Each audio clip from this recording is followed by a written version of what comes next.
நமஸ்காரம்.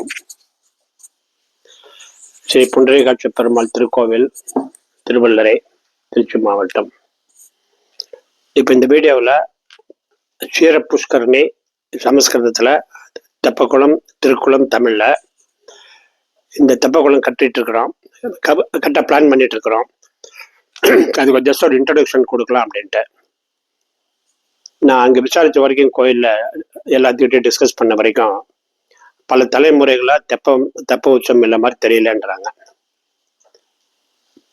பார்த்தீங்களா, ஒரு 300 வருஷமாவே 200-300 வருஷம் அப்ராக்சிமேட்டாக சொல்கிறாங்க, தெப்பக்குளம் இருந்த சரித்திரமே இல்லை அப்படின்றாங்க. அப்போ நாங்களே க்ளீன் பண்ணி பார்க்குறப்ப தான் அந்த தெப்பக்குளம் இருந்ததுக்கான அந்த பழைய கன்ஸ்ட்ரக்ஷன் வந்து தெரியுது எங்களுக்கு. அப்போ பூரா புஷ்ஷமாக எல்லாம் கோயிலுக்கு போகிறவங்களுக்கு தெரிஞ்சிருக்கோம். அது பூரா பொதுரமாக நிறையா இருந்தது. உள்ள பாம்பு, கீரி இது எல்லாமே நிறையா இருக்கும். இந்த சூழ்நிலையில் தான் தெப்பக்குளம் கட்டலான்னு நவம்பர் 2023 ஜனவரி 24 ஒரு திங்கிங் வருது, தெப்பக்குளம் கட்டலாம் அப்படின்ட்டு. ஏன் கட்டக்கூடாதுன்ற திங்கிங். அதுக்கப்புறம் டீட்டெயிலாக போகிறோம். அப்போ தான் வந்து இந்த மாதிரி தெப்பக்குளம் கட்டலான்னு ஒரு டெசிஷன் எடுத்து ஆரம்பிக்கிறோம். இப்போ நீங்கள் பார்த்தீங்களா, திவ்ய தேசங்களில் இந்த மாதிரி கோயிலுக்குள்ள தெப்பக்குளம் இருக்கிறது ரொம்ப ரேர். ஹார்ட்லி ஒரு 10% கோயில்கள் தான் இருக்குன்னு சொல்கிறாங்க. அதை வந்து வெரிஃபை பண்ணணும் கரெக்டாக. ஸ்ரீரங்கத்துலலாம் பார்த்தீங்களா, கோயிலுக்கு வெளியில் இருக்குது தெப்பக்குளம். இப்போ 4 மதில்களுக்குள்ள தெப்பக்குளம் இருக்கிறது ரொம்ப நல்லதுன்ற மாதிரி ஒரு சொல்கிறாங்க. பட் பார்க்குறப்ப நல்லா இருக்குன்னு தோணுது. அப்படி பார்க்குறப்ப திருவள்ளரையில் இந்த தெப்பக்குளம் அமைஞ்சிருக்கிறது நல்லாவே இருக்குது. அதுக்கப்புறம் தான் இந்த வேலை பண்ணலான்னு சொல்லி ஃபுல்லாக ஆரம்பித்தோம்.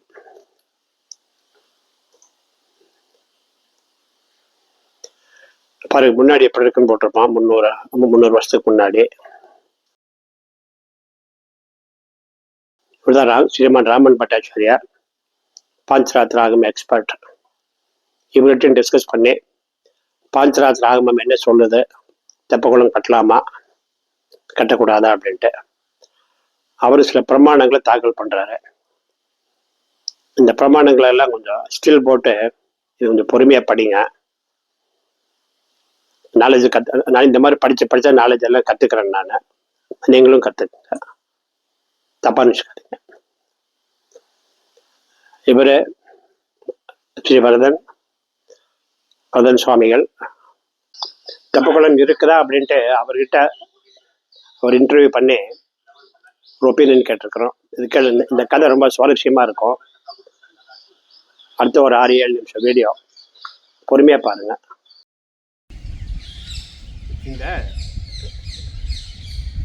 தென்மேற்கில் குபேர மூலையில், கன்னி மூலையில் தெப்பக்குளம் தண்ணி ஏறக்கூடாது, இந்த மாதிரி குழி ஏறக்கூடாதுன்னு சொல்லி வாஸ்து பேச்சுன்னு சொல்லி நம்மளாம் வீடு கட்டுறப்பெல்லாம் பார்த்தீங்கன்னா, வீடு கம்பெனி கட்டுறப்ப இந்த மாதிரி வந்து மேடாக இருக்குன்னு நல்லா சொல்கிறாங்க. அப்போ நாங்களும் ஒரு காலத்தில் வந்து இதை வந்து மூடிட்டு லெவல் பண்ணலான்னு பேசிட்டு இருந்தோம். அப்புறம் காலப்போக்கில் சிந்தனைகள் வரப்போ தான் இந்த மாதிரி தெப்பக்குளம் நல்லா இருக்குன்னு இந்த மாதிரி பெரியவங்களாம், ஆன்மீக பெரியவங்களாம் சொன்னார்கள். இதை பற்றி உங்களுக்கு கருத்துங்க.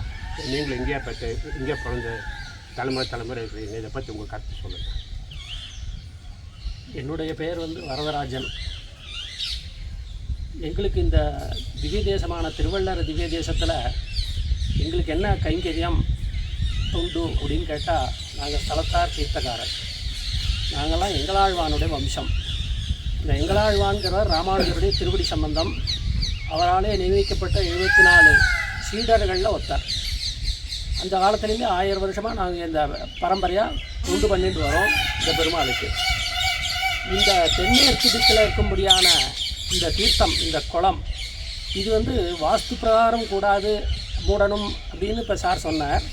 ஆனால் வாஸ்துவே பார்க்குறது இப்போ சமீப காலமாக தான். இந்த பிரச்சனை பார்க்குறது இதெல்லாம் கிடையவே கிடையாது. கோவிலுக்குன்னு வந்துட்டோம்னா கோவிலில் ஆகம விதிப்படி தான். ஆகமத்தில் என்ன விதிச்சிருக்கோ, இங்கே கர்ண பரம்பரையாக செவி வழியாக இங்கே பரம்பரையாக இருக்கிற அர்ச்சகர்கள், பண்டாரிகள், சல்தார்கள், இவர்களுடைய ஒப்பீனியன் பேர், அதன் பேரில் இங்கே என்னென்ன இருந்திருக்கோ அதை செப்பனிட்டு அதை திருப்பணி செய்யணும். அதுக்கு தான் முக்கியத்துவம் கொடுத்துருக்காங்க. அதுக்காக தான் எங்களெல்லாம் வச்சுருக்காங்க, இங்கே திருப்பணி செய்யும்படியாக கைங்கரியம் பண்ணும்படியாக வச்சுருக்காங்க. அந்த ரீதியில் இந்த புஷ்கரணி இதுக்கு வந்து க்ஷீர புஷ்கரணின்னு சொல்லுவா. என்னங்க க்ஷீர புஷ்கரணி? புஷ்கரணி அது இப்போ வந்து என்ன சொல்கிறாங்கன்னா, பெருமாள் தாயார் சன்னதி பக்கத்தில் இருக்கும்படியான அந்த பலிபீடத்துக்கும் தாயார் சன்னதிக்கும் நடுவில் இருப்பாருங்க, அதை இப்போ க்ஷீர புஷ்கரணின்னு சொல்ல ஆரம்பிச்சிட்டோம். அது பார்க்க போனால் கந்த புஷ்கரணி. இப்போ நம்ம கேணின்னு சொல்கிறோம், கேணின்னு சொல்கிறோம். அது இப்போ உள்ளே இருப்பாரு பலிபீடத்து பக்கத்தில், அது வந்து கந்த புஷ்கரணி.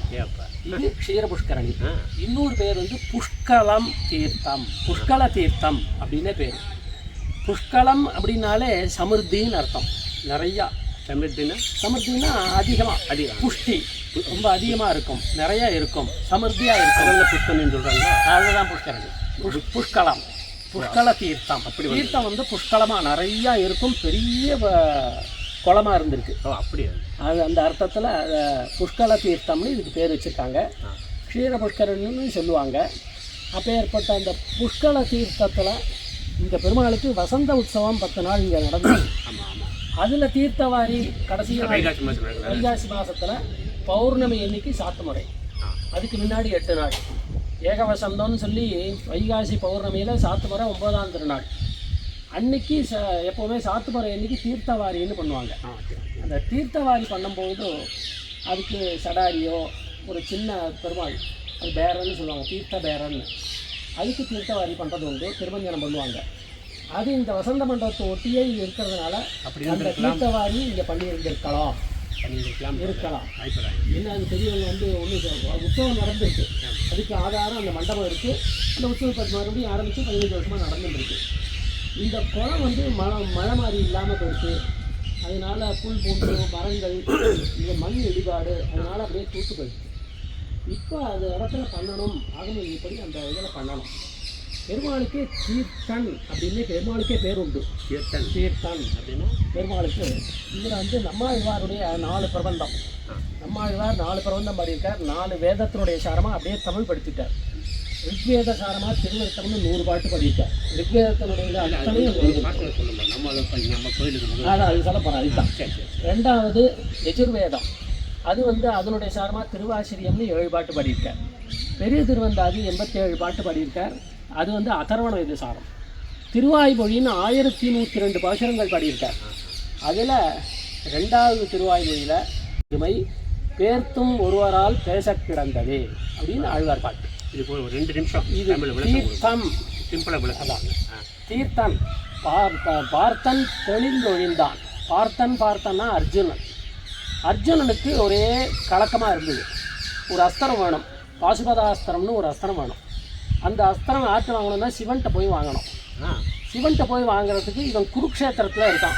அந்த அஸ்திரம் இப்போ வேணுமே, நம்ம என்ன பண்ணுறதுன்னு தெரியலையே, சிவன்கிட்ட போய் கைலாசத்தில் போய் வாங்கணுமே, என்ன பண்ணுறதுன்னு தெரியலன்னு புறப்பட ஆரம்பித்தான். அப்போ வந்து பெருமாள் சொன்னாராம், நீ சிவனை போய் பார்த்து கைலாசத்தில் போய் நீ வாங்கிட்டு வர வேண்டாம் பார்த்தனே அர்ஜுனனே, என்னுடைய திருவடியில் அந்த அவனுக்கு வேண்டிய அர்ச்சனையை இங்கே பண்ணிவிடும் அப்படின்னாராம். அதான் பார்த்தன் தெளிந்தொழிந்தான் பைந்துழாயான் பெருமை. பைந்துழாயான்னா இந்த திருத்துழா மாலை அணிந்திருக்கும்படியான எம்பெருமானுக்கு பெருமை எப்படி வந்தது அப்படின்னா, அவன் தான் தீர்த்தன், உலகளந்தான். உலகளந்த சரித்திரம், வாமனனா பிறந்து சீக்கிரமனாக உலகளந்த தீர்த்தன்னா பரிசுத்தமானவன். அப்பேற்பட்ட எம்பெருமான் தான் தீர்த்தன். அந்த இடத்துல பெருமாளை வியாக்கியானம் பண்ணுறான் ஆச்சாரியாலாம். தீர்த்தன் உலகளந்த பெருமாளான அந்த தீர்த்தன் அவன் சேவடி மேல், அவன் சேவடினா திருவடி, திருவடியில் அந்த சிவனுக்கு பண்ண வேண்டியதை இவன் திருவடியில் அப்படியே இந்த அர்ச்சனை பண்ணினான். ஆக வேண்டாம், நீ என் திருவடியில் அந்த புஷ்பத்தை சமர்ப்பி அந்த நோக்கத்தில் அது உடனே போய் பார்த்தா சிவன் முடிமேல் தான் கண்டு. பின்னாடி ஒரு காலத்தில் பெருமாளுக்கு அவரும் கைலாசத்துக்கு போய் பார்க்கும்போது சிவன் முடிமேல் அந்த பெருமாள் இந்த அர்ஜுனன் இட்ட அந்த மாலையானது, அந்த புஷ்பமானது அப்படியே காட்சி கொடுத்துட்டு. அதனால அப்பேற்பட்ட அங்கே போயிடுச்சு. இதை பாசுரத்தில் வச்சு இதுக்கு அர்த்தங்கள் வியாக்கியானங்கள் நம்பிள்ள கோள்வார் ஆச்சாரியாலாம் பெரியவாச்சாமியெல்லாம் பண்ணியிருக்காங்க. ஆக பெருமாளுக்கு தீர்த்தன்னே ஒரு பேர் உண்டு. இந்த ஊரில் என்ன எல்லா உற்சவத்தினுடைய சாத்து முறையிலும் என்ன சொல்லுவாங்கன்னா, தீர்த்த பலம் தந்தோம், சேவா பலம் தந்தோம் அப்படிம்பாங்க. தீர்த்த பலம்னா அந்த திருத்துழா தீர்த்தம், துளசி தீர்த்தம், அந்த தீர்த்தத்தினுடைய பெருமை அதை கொடுத்து அவங்க பெருமாளுடைய சேவையும் கொடுக்குறான்னு ஒரு அர்த்தம். இப்போ வராங்க, கோவில் காத்திடுறாங்க, காத்திர உடனே நம்ம பெருமாளை செலுத்த முடியலன்னு யாரும் வருத்தப்பட வேண்டாம். இப்போ பஸ்ஸுலேயே போகிறாங்க, போகிற வழியில் அந்த தீர்த்த நிலைகள் குளங்களை பார்த்தாலே அதே போதும். அது நமக்கு இருக்கிற நோய்கள், கட்டங்கள், பாதங்கள் எல்லாமே தெரிஞ்சது. அந்த பெருமாளை செலுத்தினுடைய பலன் தீர்த்த சுரூபியாக பெருமாளே இருக்காங்க. ஆக அப்பேற்பட்ட பெருமாளுக்கு தான் தீர்த்தம்னே பேர், இந்த புஷ்கர தீர்த்தம்னே பேர். இந்த திருப்பணியை அவசியம் பண்ண வேண்டும். இது பண்ணுறதுக்காக கோவையிலிருந்து கல்பனா ஃபவுண்டேஷன் ட்ரஸ்ட் அதனுடைய நிறுவனர் இன்ஜினியர் ஜெயமால் அவர்கள் அவசியம் பண்ண போகிறேன். இது அவசியம் நடக்கும். பெருமாள் தலை கட்டி கொடுக்கணும், எல்லாருக்கும் மங்களம் ஏற்படும். ஸ்ரீமதே ரம்யஜாமா திருமகேந்திராய மகாத்மனே ஸ்ரீரங்கவாசினே பூயாத் நித்யஸ்ரீ நித்யமங்கலம். அப்போ தெப்பக்குளம் இருந்திருக்கலாம். அதுக்குண்டான அறிகுறிகள் தான் பார்த்தீங்களா பின்னாடி பார்த்தா அந்த அறிகுறி பார்த்தா ஒரு கட்டணம் அப்படியே இருக்கு பாருங்க. அது கட்டட அறிகுறி நாங்களும் நான் என்ன பண்ணாலும் வரப்பெல்லாம் பயந்துட்டு இருந்து உள்ள பாம்பு இதெல்லாம் இருந்தது. இதெல்லாம் க்ளீன் பண்ண பிற்பாடு தான் அந்த மரங்கள்லாம் கட் பண்ணேன். ஒரு 6 மாதத்துக்கு முன்னே பார்த்துருப்பீங்க. அப்புறம் ட்ரோன் போட்டோ எடுத்து நம்ம இன்னும் டீட்டெயிலாக போகிறப்பெல்லாம் அந்த கட்டுமானம் தெரியும். அப்படியே இருக்காது. நம்ம அந்த கட்டுமானம் பார்த்து வரப்பெல்லாம் விவாத் கன்வென்ஸ். என்ன கன்வென்ஸ் அப்படின்னா இங்கே தெப்பக்குளம் இருந்திருக்கும் போல் இருக்குல்ல. இப்போ நான் என்ன பண்ணுறேன் அப்படின்னா ஒரு 87 அடிக்கு 87 அடி சதுரத்தில் தெப்பக்குளம் கட்டுறேன். சிவபுரம் பார்த்தீங்கன்னா கருங்கல் சிவன் நீங்கள் பார்க்குறீங்க பார்த்தீங்கன்னா அது வந்து ஒரு கல் 1 அடி உயரம். இது 10 கல் வைக்கிறோம். 10 வச்சு 10 அடி வரும். நடுவில் ஒரு 4 கால் மண்டபம் கட்டுற மாதிரி பிளான் பண்ணுறோம். ஒரு 12 அடிக்கு 12 அடி சென்டரில் 4 கால் மண்டபம். ஐ மீன் தெப்பக்குளத்துக்கு நடுவில் 4 கால் மண்டபம் இருக்கிறோட அவசியம் என்ன? 4 கால் மண்டபம் இருந்து தான் ஆகணும்னு கிடையாது. ஆமாம், 4 கால் மண்டபம் இருக்கிறதனுடைய காரணம் வந்து இந்த தீர்த்தவாரின்னு வைக்கிறாங்கல்ல. ஆமாம், இந்த தீர்த்தவாரியை பெருமாளுக்கு அந்த அபிஷேகம் பண்ண உடனே அவருக்கு அலங்காரம் பண்ணுறதுக்கு ஒரு மண்டபம் போகுது. தீர்த்தவாரத்துக்கு அலங்காரம் பண்ணுறதுக்கு ஒரு மண்டபம் இருக்கணும். இல்லாட்டி மண்டபத்தை தேடி ஓட முடியாது. அதுக்காக அந்த மண்டபத்தை நடுவில் வச்சுருப்பாங்க. அது கட்ட மாதிரி பிளான் பண்ணிகிட்ருக்குறோம். பார்க்கல இப்போ தான் ஆரம்பித்து 2-3 மாதம் ஆச்சுங்க. கல் ஆல்மோஸ்ட் ஒரு 300 டன்னு கல் கன்னிபுரம் கிருஷ்ணகிரிலேருந்து வந்துட்டு சந்தோஷம். இதனால் ஒரு கல்லும் பார்த்தீங்கன்னா ஒரு 500-600 கிலோ இந்த ஒரு கல் தூக்கி வைக்கிறது தான் பெரிய சிரமம். அது வந்து நம்ம சபதிகள் என்ன பண்ணாங்க அப்படின்னா இந்த போக்கில் எந்திரத்தை போட்டு வந்தாங்க. இது வந்து நல்லா ஒரு தண்ணி வரைக்கும் தூக்கிலாம் கல் ஆளுங்க மிச்சம் போடுறது பார்க்குறதுக்கு ரொம்ப கண்டிப்பாக இருக்குது. பார்க்கல ஐ திங்க் ஒரு 4-5 மாதத்துக்கு முடிக்க பிளான் பண்ணிருக்கோம். ரொம்ப நன்றி. சந்தோஷம் சந்தோஷம் சந்தோஷம். உங்கள் கைகளையும் கொண்டு பறந்துட்டே போகணும்.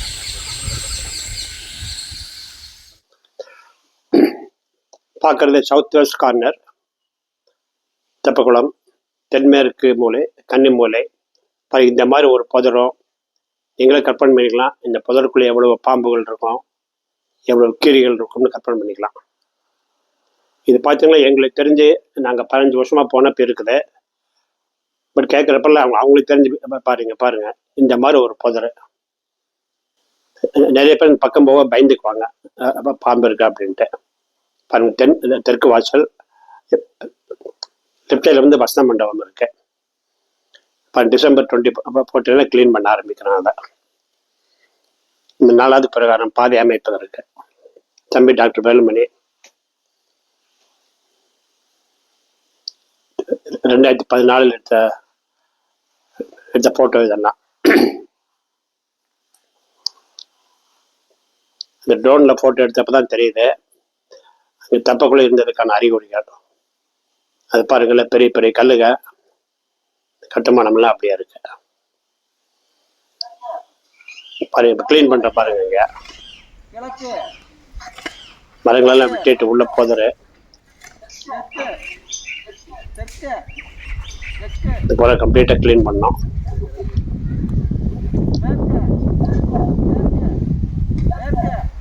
இந்த டைரக்ஷனுக்கு வேண்டி சொல்கிறேன், கிழக்கு தெற்கு மேற்குன்ட்டு.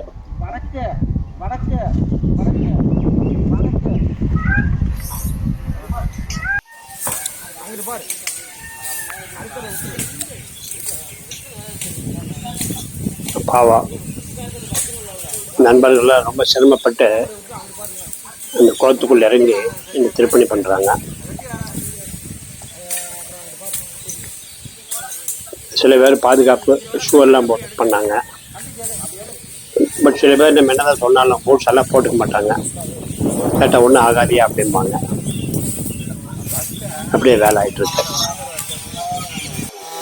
அது உள்ள இருக்கிற மரங்கள் என்ன வெட்டுறாங்க.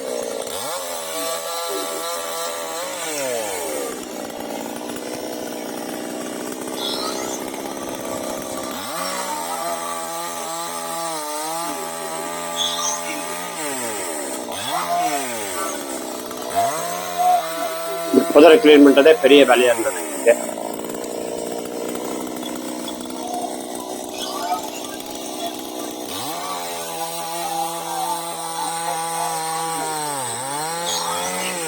வீடியோ ரொம்ப டீட்டெயிலாக போட்டிருக்கோம். ஒரு 90 மினிட்ஸ் 90 நிமிஷம் போகும். யாரும் திட்டாதீங்க, தயவுசெய்து பொறுமையாக பாருங்கள்.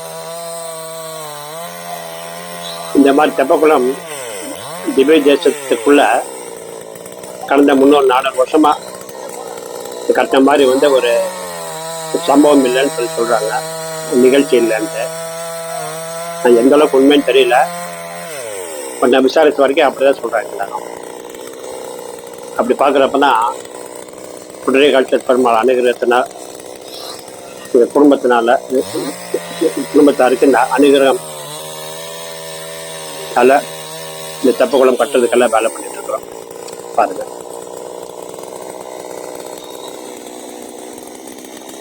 இது 10 வருஷமா இந்த டிபேட்டு, கட்டலாமா வேண்டாமா,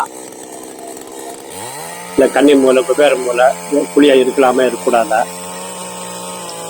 இதுலயே ஒரு 7-8 வருஷம் நாங்கள் இதை பற்றி யோசிக்காமே விட்டுட்டோம்.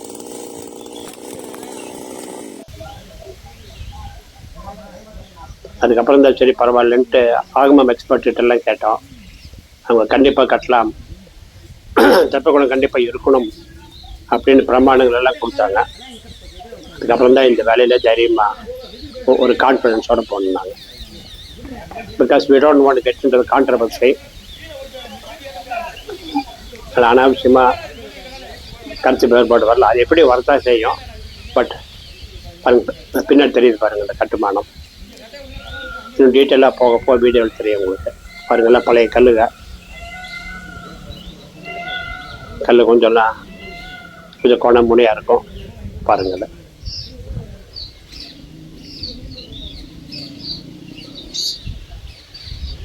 கல் மேற்கு புறம் இருக்குது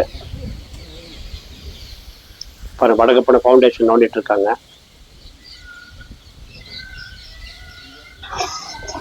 இந்த ஃபவுண்டேஷன் நோண்டுறப்ப தான் டக்குன்னு ஒரு ஐடியா வருது. நம்ம சபதி மாரிமுத்துக்கு அவருக்கு ரொம்ப நன்றி சொல்லணும். புதுக்கோட்டையிலேருந்து வந்திருக்காரு. இந்த மாரிமுத்து முயற்சி பண்ணி திருவாரூர் இருந்த இந்த சாணி இந்த புல்டோசரை வாங்கிட்டு வர்றாரு.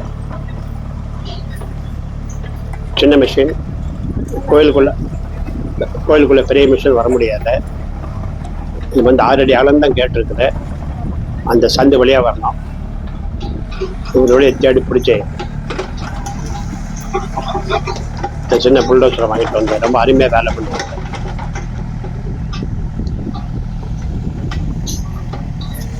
அந்த கதவுக்குள்ள வராதான்னு ஒரு இது மிஷின் 5 அடி ஆகணும், கதவு ஒரு 6 அடி ஆகணும். ரொம்ப கவனமா இந்த மிஷின் உள்ள வருது. அதுக்கு முன்னே இந்த கல்லெல்லாம் கையில தூக்கிட்டு வந்து போட்டிருந்தோம்.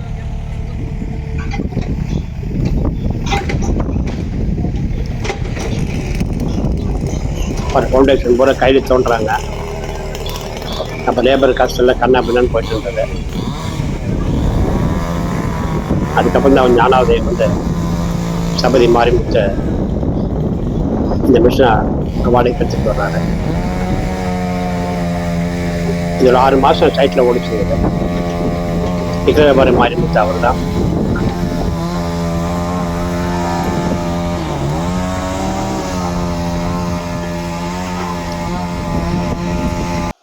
இந்த மிஷினுக்கு பூஜை போடுறாங்க.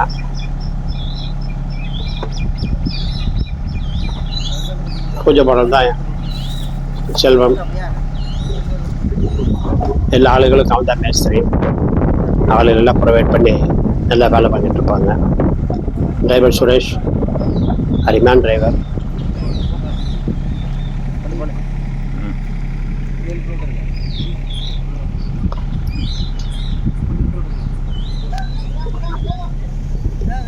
மொத்தம் ஒரு 600 டன்னு கிரானைட் கருங்கல் வேண்டும். ஒரு கல்லும் பாருங்க, 4 அடி நீளம், 5 அடி நீளம், 9 இன்ச்சு திக்னஸ்ஸு, 1.5 அடி ஆகலாம். எப்படியே படுக்க வச்சு வைக்கணும். தெப்பக்குளம் சவுறு பார்த்தீங்கன்னா 1.5 அடி அகலம், 10 அடி உயரம், 12 வருஷம் இந்த கல் வரும்.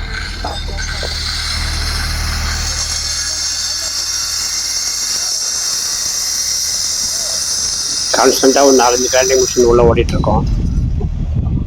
புழுதி எல்லாம் பாருங்க. நல்லா ஜூன் மாதம் ஜூலை மாதம் வெயில், ஒன்றும் சொல்லிக்க வேண்டாம்.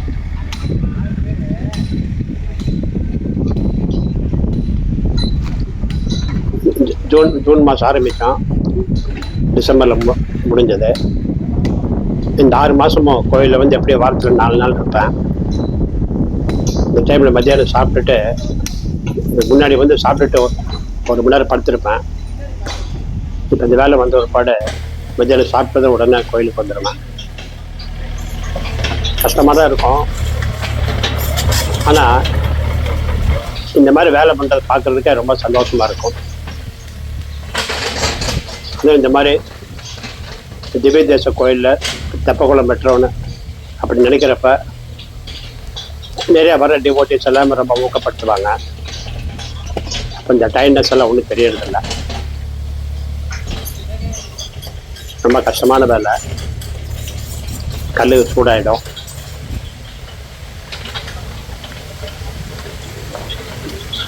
பாருங்க, இந்த பழைய கல்லுகளை எடுக்கிறாங்க பாருங்க.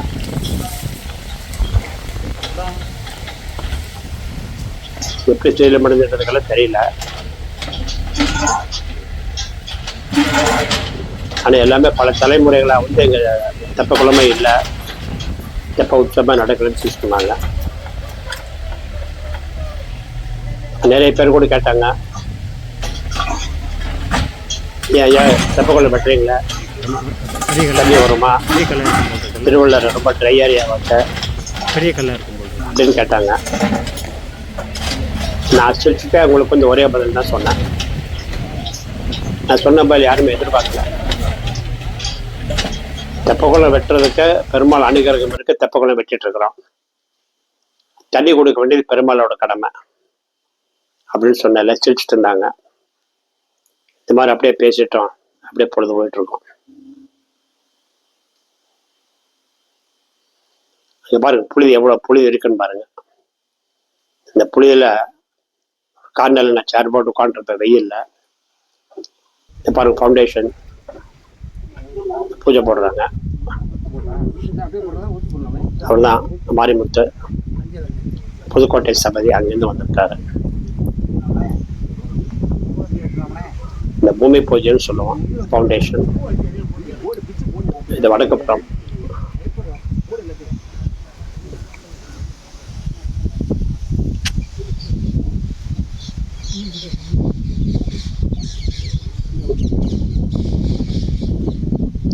இந்த குளத்தை நோண்டுறது, இந்த மண்ணை வந்து பிரித்து செக்ரிகேட் பண்ணி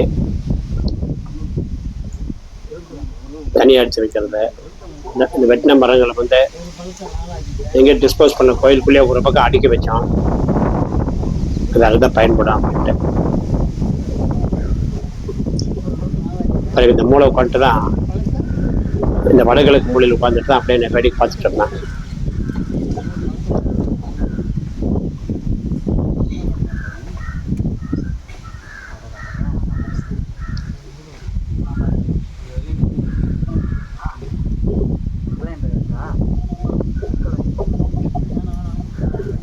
நான் கூட வீடியோ கம்ப்ரஸ் பண்ணி ஒரு 30-40 நிமிஷத்தில் போடலான்னு தான் பிளான் பண்ணேன்.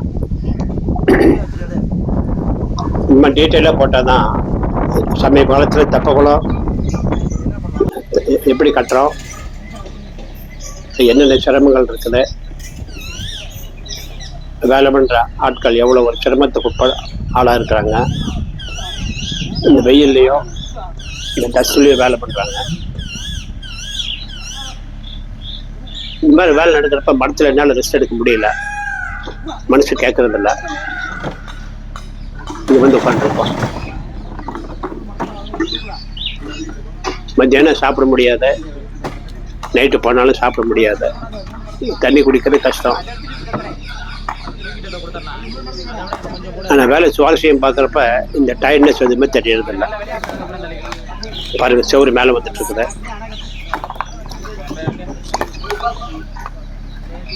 இந்த மிஷின் ஒரு கல்லையும் தூக்கி கிளீனாக மேலே அடிக்கிறோம். அது பாருங்களேன். இந்த வடகிழக்கு மூலை கார்னரில் நார்த் ஈஸ்டில் நின்றுட்டு தான் வேலைகள்லாம் ஓரளவு என்னால் பார்க்க முடியுது.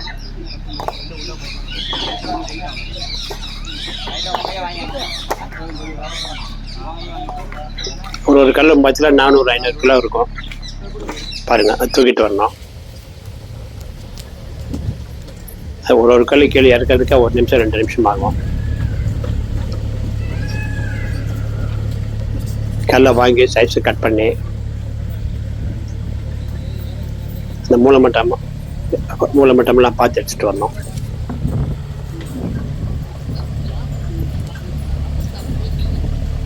பாருங்க, பின்னாடி சோலிங் போட்டு ஃபவுண்டேஷன் முடிஞ்ச ஒரு பாடு இந்த கல்லுகள் அப்படியே அடிக்கிட்டு வரணும்.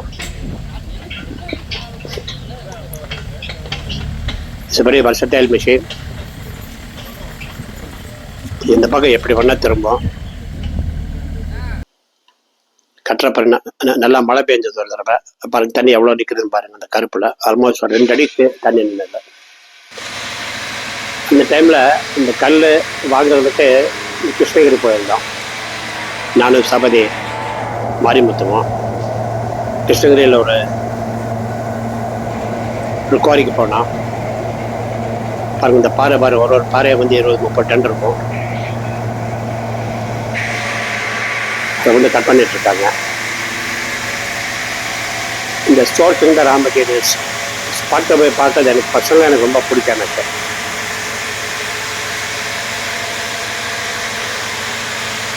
ஏன்னா இந்த வீடியோவில் இதெல்லாம் போட்டால் தான் பார்க்குறவங்களுக்கு கருங்கல் கட் பண்ணுறது எவ்வளோ சிரமம்,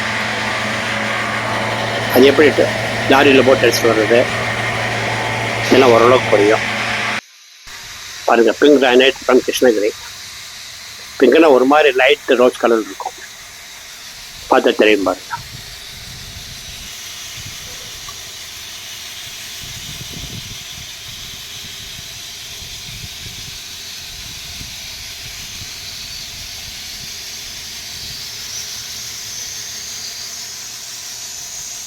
கருங்கல் ஒரு 350 டன்னு, சோலிங் அது ஒரு 250 டன்னு. பாருங்க, அவ்வளோ பெரிய பிளேடு கட் பண்ணுறது.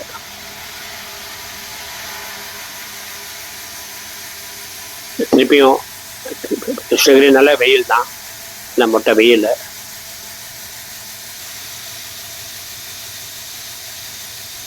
ஒரு கருங்கல் ப்ராசஸ் பண்ணுறதும் ஸ்லாப்ஸ் கட் பண்ணுறதும் அங்கே இருக்கிறவங்கள இவ்வளோ சிரமத்தோடு வேலை பண்ணுறாங்க. பாருங்க,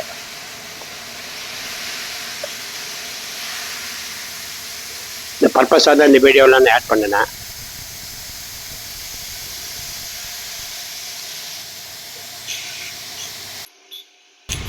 பெரிய பெரிய பாறைங்க.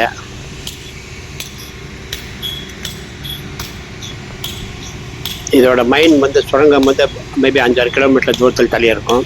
அது பாருங்கள், எடுத்துகிட்டு வந்து போட்டிருக்காங்க பாருங்க. நாங்கள் எல்லாம் வேட்டு வச்சு எடுத்துக்க. அந்த வேட்டு வச்ச மார்க் பாருங்க. இதெல்லாம் அந்த ரோஸ் கலர் தெரியும் பாருங்க, லைட்டா தெரியுதுங்களா? லைட் ரோஸ் கலர் இருக்கும்.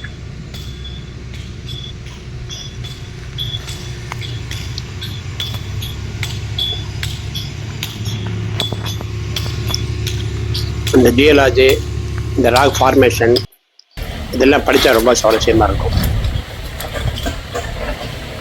பாருங்கள், தென்மேற்கு மூலை இந்த பழைய கட்டுமானமெல்லாம் சும்மா அப்படி நிற்குது. பைண்டரெல்லாம் ஒன்றும் இல்லை, இருந்திருக்கும், இல்லை டிட்டோரேட் ஆகிருக்கும் காலப்போக்கில். அந்த சிதிலமடைந்த நிலையில் இருக்க இந்த கட்டுமானங்கள். இங்க ஒரு கல்லுமே 200 300 இருக்கும், பெரிய பெரிய கல்லுங்க.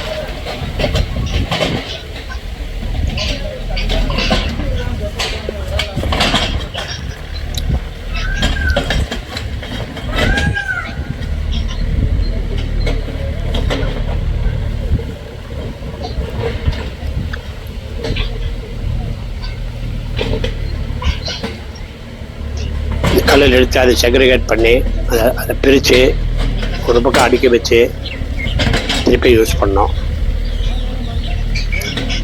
சொல்ல மறந்துட்டேன், இந்த தெப்பக்குளம் சைஸு 87 அடிக்கு 87 அடி சதுரம், 87 ஃபீட் பை 87 ஃபீட், ஹைட்டு 10 அடி.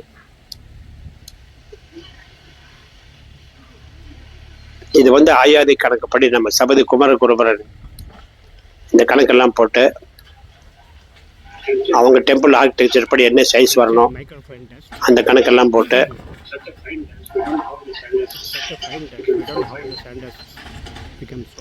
இந்த 87 அடிக்கு 87 அடி அப்படி தான் வந்தோம். அதுவும் சைஸுங்க கரெக்டாக ஃபிட் ஆகுது. எல்லாம் பெருமாள் அனுகிரகம்.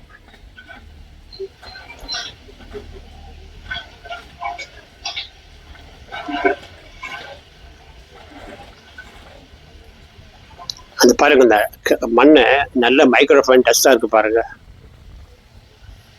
இந்த மண்ணை எடுத்தாலும் நல்லா பவுடர் மாதிரி எப்படி பறக்குது பாருங்க புழுதி.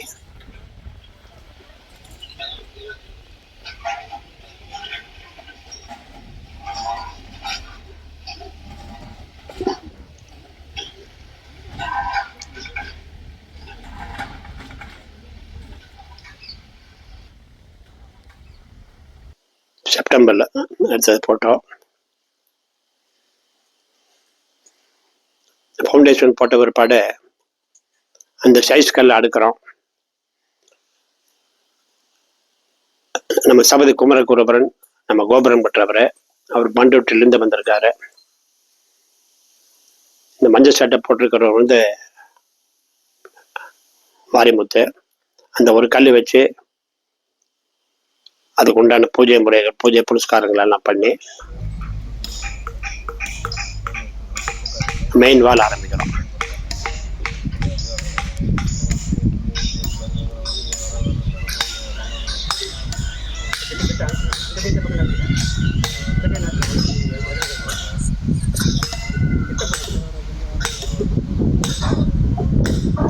ஒரு கல்லை மேலே வைக்கிறப்ப சுண்ணாம்பு காரை லைம் வாட்டர்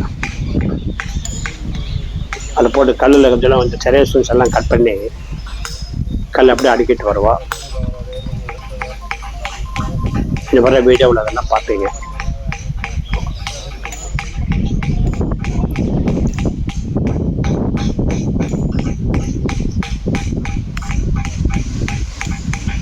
என்னதான் இருந்தாலும் இந்த 10 அடி குழியில் ஏறி இறங்குறப்ப இதெல்லாம் தெரியுது, வயசாகிறது அப்போ தான் தெரியுது எனக்கு. சாயந்தரம் 7 மணி மரத்துக்கு போனோமா ஒரே கை கால் குடைச்சல். 2 நாள் வேஸ்ட் கட்டிட்டு இருந்தேன், அப்புறம் வேஸ்ட்டை கட்ட முடியல. இந்த புளிதினால பேண்ட்டு ஷர்ட்டும் போட்டேன், ஷூ போட்டுட்டேன். இல்லைன்னா ஸ்கின் ப்ராப்ளம் டெவலப் ஆகுது.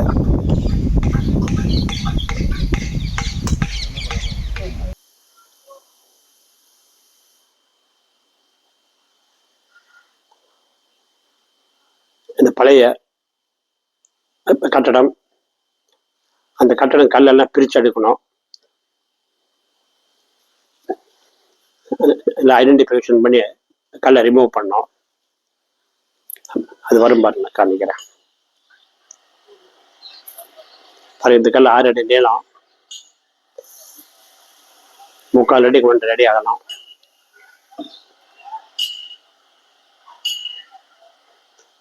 ஒரு 10 அடி குழியில் இந்த கல்லை இறக்கணும். கொஞ்சம் சிரமமான வேலை.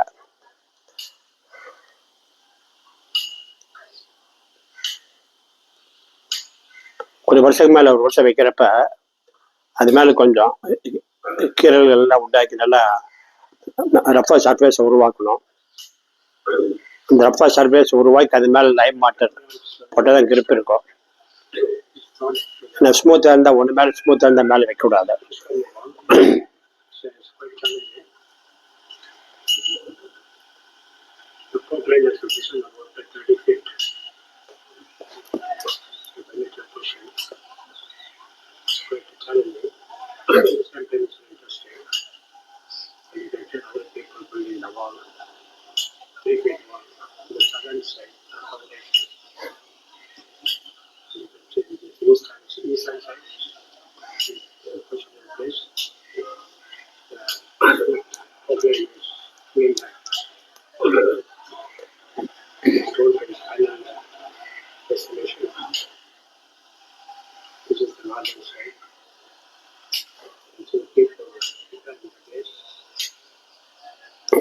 இந்த மாதிரி பாருங்க, நல்லா ரஃபா சர்ஃபேஸ் பண்ணிடணும்.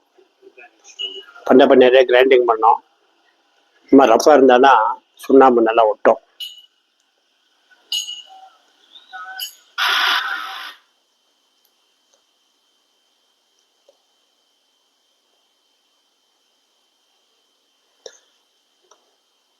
இந்த மாதிரி சரியாக ஸ்டெம்ஸ் அடிக்கணும். நல்லா 2 mm மேபி 5-6 mm எல்லாம் 4 இன்ச்சுக்கு டீப்பாக குரூப்ஸ் எல்லாம் கட் பண்ணணும். பாருங்க, ஒரு கல் மாதிரி 8 அடி நீளம்.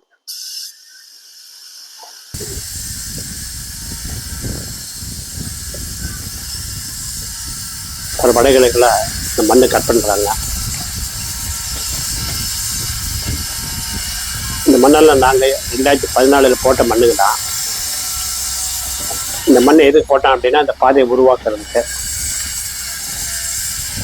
4வது பிரகாரத்து சுற்றுப்பாதையை உருவாக்குறதுக்கு இந்த மண்ணெல்லாம் போட்டோம்.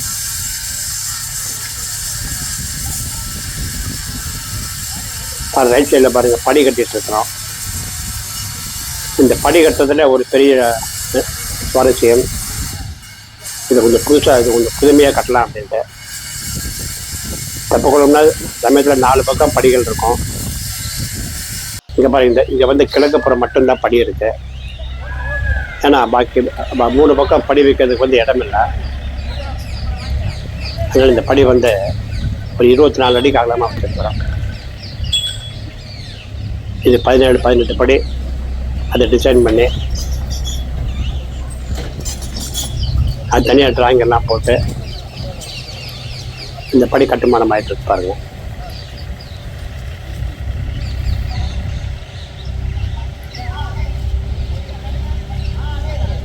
இது படக்கப்புறம் மேலே தெரியுது பாருங்க பாதை.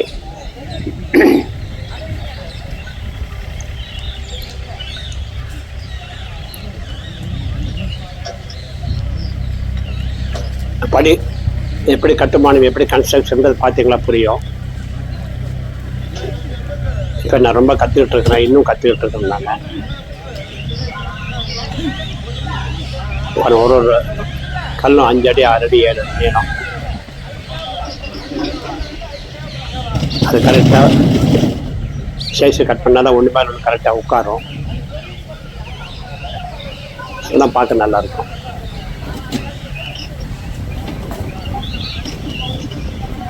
இந்த படி கட்டுறப்ப ஒரு கல் வைக்கிறப்பவோ அவ்வளோ மனசுக்கு ஒரு சந்தோஷமாக இருக்கும். பாருங்க, 24 September 2014 2024 retired lieutenant general Narasimhan கோயிலுக்கு வந்திருந்தார்.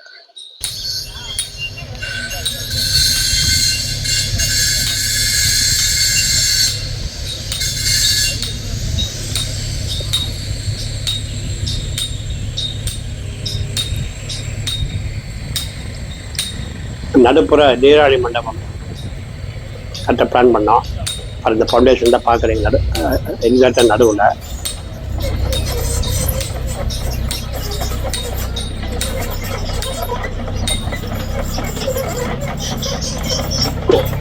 எல்லா தெப்பக்குளத்துலையும் நடுவில் மண்டபம் இருக்கும்.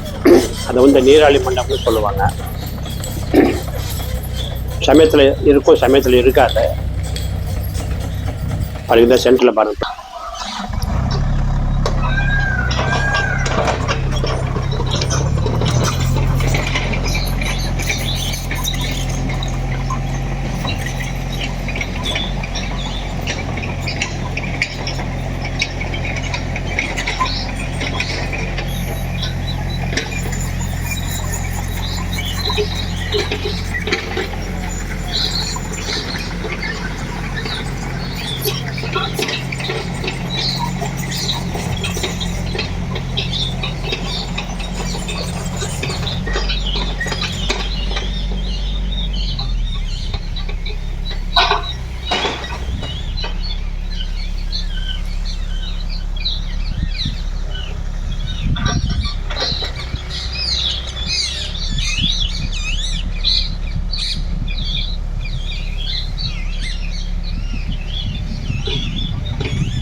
பாருங்க, கிழக்கு புறம் பாருங்க, படி கட்டுறது தெரியும்.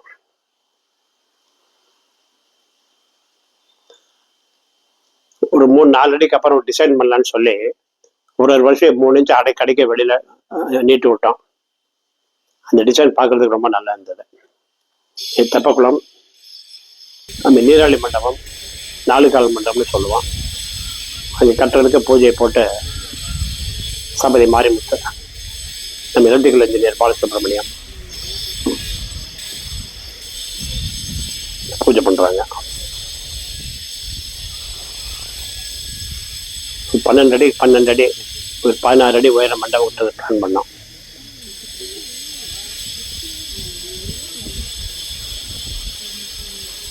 சென்ட்ரல் 6 அடிக்கு குழி தோண்டி ஒரு 6 அடி ஃபவுண்டேஷன் போட்டு வந்தோம்.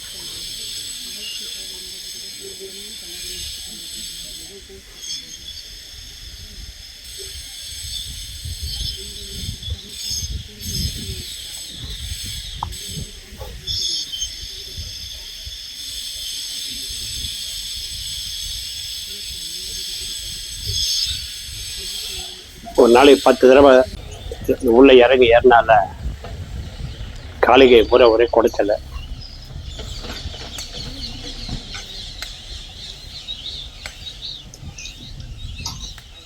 ரைட்ல ஷேர் பண்ண அந்த கல் ஒரு 3 இன்ச்சு வெளியில அடைக்க வைக்கிறதுனால அந்த அந்த டிசைன் நல்லா இருக்கு.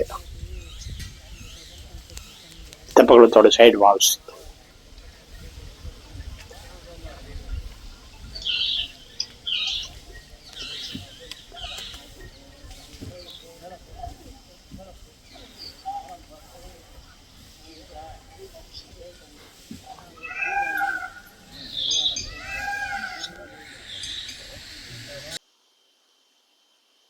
ஸ்பெல்லிங் மிஸ்டேக், பூமி பூஜான்னு போடணும், அவசரத்தில் ப்ளூமிங் பூஜான்னு போட்டேன்.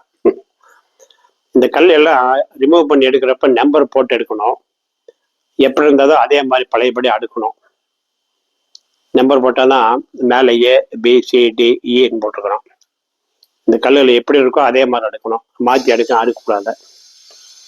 இது நாங்கள் என்ன சொல்லணும் இன்ஜினியரிங்கில் ஐடென்டிஃபிகேஷன் அண்ட் ட்ரேசபிலிட்டி அப்படின்னு சொல்லுவோம். கல்லை முதல்ல ஐடென்டிஃபை பண்ண பாருங்க. இப்போ A19 9 10 நல்லா போட்டுக்கிறோம் பாருங்க. அந்த நம்பரை எடுத்துட்டு திருப்பி செவரு கட்டுறப்ப இந்த கீழே E வரிசை வைக்கணும். அப்புறம் D, அப்புறம் C அப்படி வச்சுட்டு வரணும். அந்த கல்லை மாற்றி வைக்கிறதும் தப்பு. மொத்தத்தில் பழைமையை மாறாமல் தெப்பக்குளம் கட்டணும். பழைமையை மாற்றுறதுக்கு நம்மளுக்கு எந்த விதமான ஒரு அதிகாரமும் கிடையாது. ஏன்னா அப்போ தெப்பக்குளம் கட்டினவங்க என்ன ஒரு ஈடுபாடோடு கட்டியிருப்பாங்க. அதே ஈடுபாட்டோடு நம்மளும் கட்டணும். அவங்கள மதிக்கணும், அவங்க கட்டின செவத்தை மதிக்கணும். அதே எப்படி நம்பர் போட்டு எடுத்து பிரித்து அதே மாதிரி கட்டணும். ஆனால் பழமை மாறாமல் அப்படி கட்டிட்டு ஒன்று டீட்டெயிலாக போகிறப்ப ரொம்ப சுவாரஸ்யமாக இருக்கும். பாருங்க, மேலே பாருங்க, பெரிய பெரிய கல் இருக்கு பாருங்க. எல்லாம்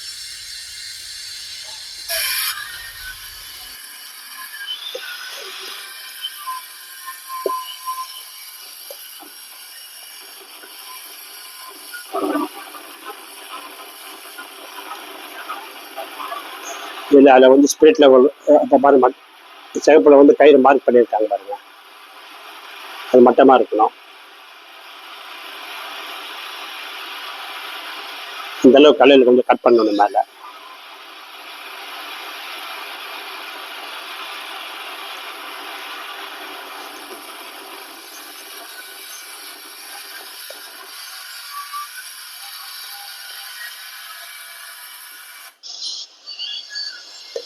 என்ன ஆச்சரியம்னா இந்த வெயில்லையும் பாரு எவ்வளோ பெரிய மயில் இருக்கு. ஒரு 10 அடி நீளம் இருக்கு அந்த மயில்.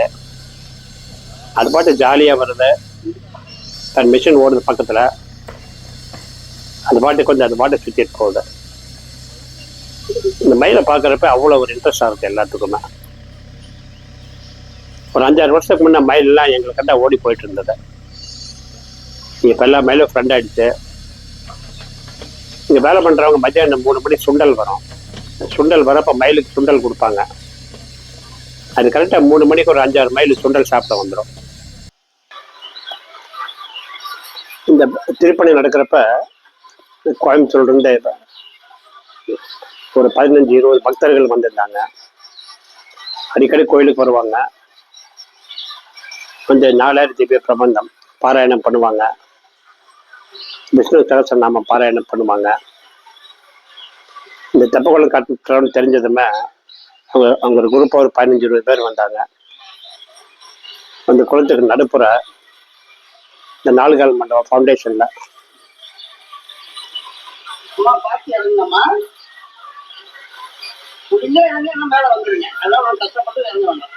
எல்லாம் ஓரளவு வயசானவங்க, எந்த சிரமத்தையும் எதிர்பார்க்காம குளத்துக்குள்ளே இறங்கி அவங்களுக்கு என்ன சந்தோஷம் அப்படின்னா, தெப்பக்குளம் கட்டுறோம், தெப்பக்குளத்துக்கு நடுப்புல நீராளி மண்டபம் கட்டுறோம். இந்த 4 கால் மண்டபத்துக்கு மேலே ஃபவுண்டேஷனுக்கு மேலே உட்கார்ந்து விஷ்ணு சகஸ்ரநாம பாராயணம் பண்ணுறதுக்கு நாங்களாம் கொடுத்து வச்சிருக்கணும் அப்படின்ட்டு ரொம்ப ஈடுபாடோடு வந்தாங்க.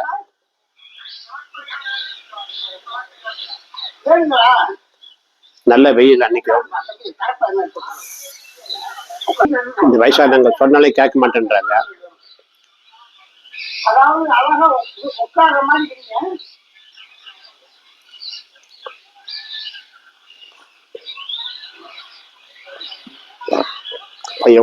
எவ்வளவு புழுதியை பாருங்க பின்னாடி.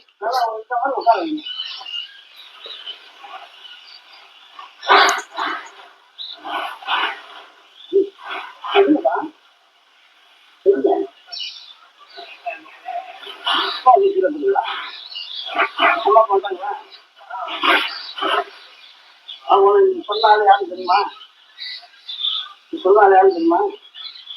மனசுல வச்சுக்க அந்த ஆளுநர் என்ன காமிச்சு நான் பேசிட்டேன் காலையில. ரொம்ப கேர்ஃபுல்லாக இறங்கணும். ஸ்லிப்பாகி விழுந்தமா வெள்ளங்கம் ஆகிடும். நிறைய பேர்த்துக்கு இந்த மாதிரி வந்து அனுபவம் இருக்காது.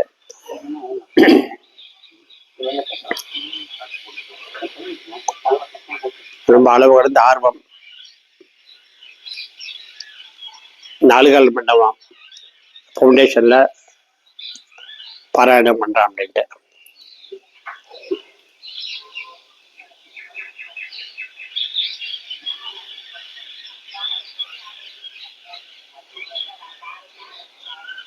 இப்போ எவ்வளோ சிரமப்பட்டு இறங்கி வர்றாங்கன்னு பாருங்க.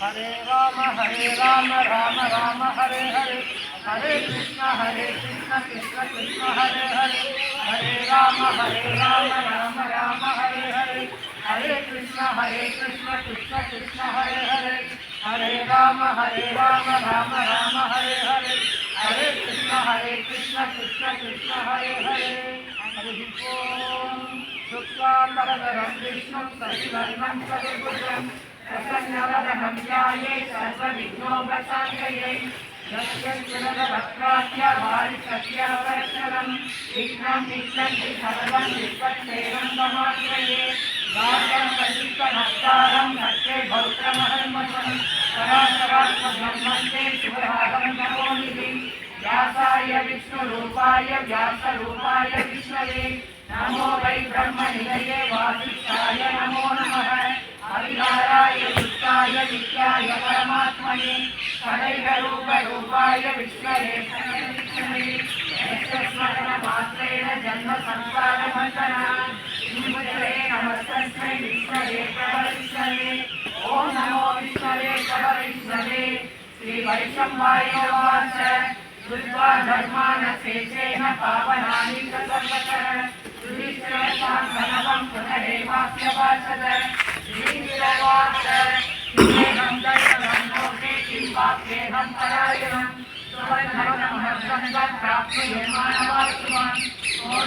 सर्वधर्माणां भवतः परमो मदः विद्यवन्मुञ्चये जन्म संसारबन्धः श्रीभीष्मवाच जगत्प्रभुं देवदेवमहं पुरुषोत्तमं स्वनाम सहस्रेण पुरुषस्तद्वोऽधिकः तमेव शास्त्रविदितं भक्त्या पुरुषमव्ययम् ध्यायं स्वनमस्मस्य यजमानस्तमेव च अनादितं विष्णुं सर्वलोकमहेश्वरं योगाक्षरं सुवर्णज्ञं सर्वदुःखादिनो भवेत् धर्मज्ञं सर्वधर्मज्ञं लोकानां कीर्तिवर्धनं लोकनाथं महत्पूर्णं सर्वभूतभवोद्भवम् एषमे सर्वधर्माणां धर्मो विग्रहो मरः यत्रत्यापुण्डरीकाक्षं सर्वैर्दस्येन्द्रश्चर परमन्यो महद्वेद परमन्यो महत्तपः परमन्यो महत्कर्म परमन्यः परायणम् पवित्राणां वैष्णव्यो मङ्गलानां च मङ्गलम्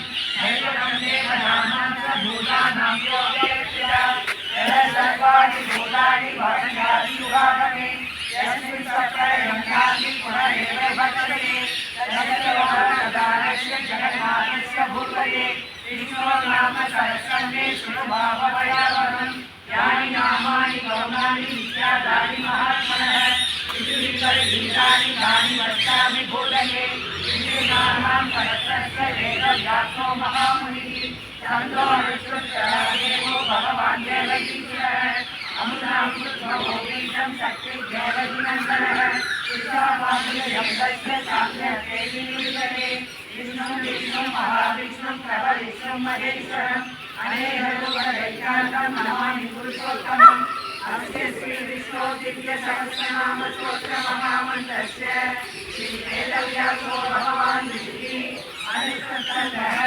श्रीमहाविष्णु परमात्मा श्रीमच्छारायणो देवः अमृतादुद्भवो भानुर्विभीषन् देवैः शक्तिः उद्भवो मनो देवैः परमो मन्त्रः सर्वैः शक्तिः साक्षगन्वादरादरिष्यत्वं जलान्धवाणि लक्षोऽप्यैर्विहेत्रं कृशामासामरसामेकवचम् आनन्दं परब्रह्मेणिकोनिः ऋतुसुदर्शनकारैर्युपधरः श्रीविश्वरूपैः ज्ञानम् श्रीमहाविष्णुप्रीत्यर्थे सहस्रनाम जपेरिनिकोधरः ज्ञानम् श्रीरोचकल्पले विष्णुनिरसनशेखरे मौलिकाः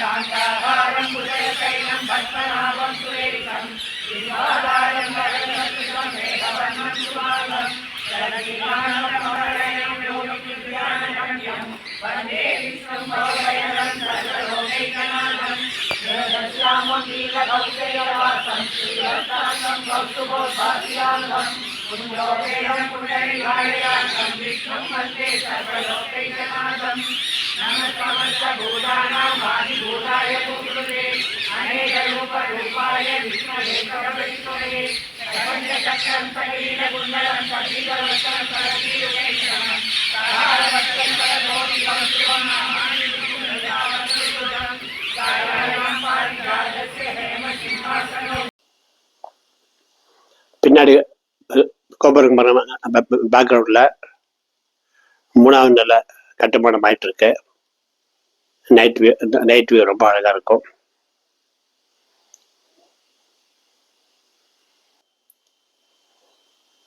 செவ்வகம் ரெக்டாங்குலராக இருக்கணும். இவ்வளோ பெரிய சேலஞ்ச் என்ன அப்படின்னா, சென்ட்ரல் ஒரு மரம் வருது பாருங்க. அந்த மரம் நாங்கள் தான் நட்டோம் ஒரு 7-8 வருஷத்துக்கு முன்னாடி. மரம் ரொம்ப பெரிய மரம் ஆயிடுச்சு. அந்த மரத்தை வெட்டுறதுக்கு மனசு கேட்கல. அப்புறம் என்ன பண்ணோம்னா, படி வந்து 2 டிவைட் பண்ணிடலான்ட்டு பண்ணோம்.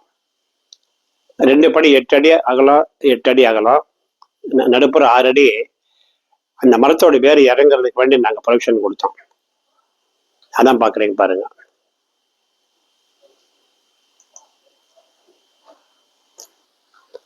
இந்த மேலே அந்த ரவுண்டாக இருக்கு பாருங்க, அந்த குளவு கல். அந்த ஒரு கல்லை ஒன்று தூக்கி வைக்கிறது அவ்வளோ சிரமம். இங்கே அந்த கீழே காடி கட் பண்ணி கல் ஸ்லிப் ஆகாமல் ஒன்று மேலே ஒன்று இல்லை இன்டர்லாக்கிங் டெக்னாலஜி பண்ணி உட்கார வைக்கணும். அந்த பின்னாடி பார்த்தீங்கன்னா சோலிங் போட்டு சிமெண்ட் போட்டு கரைச்சிட்ருப்போம். ஆனால் கல் ஒன்று மேலே ஒன்று வைக்கிற கல் வந்து சுண்ணாம்பு நிற்க லைம் வாட்டரில்.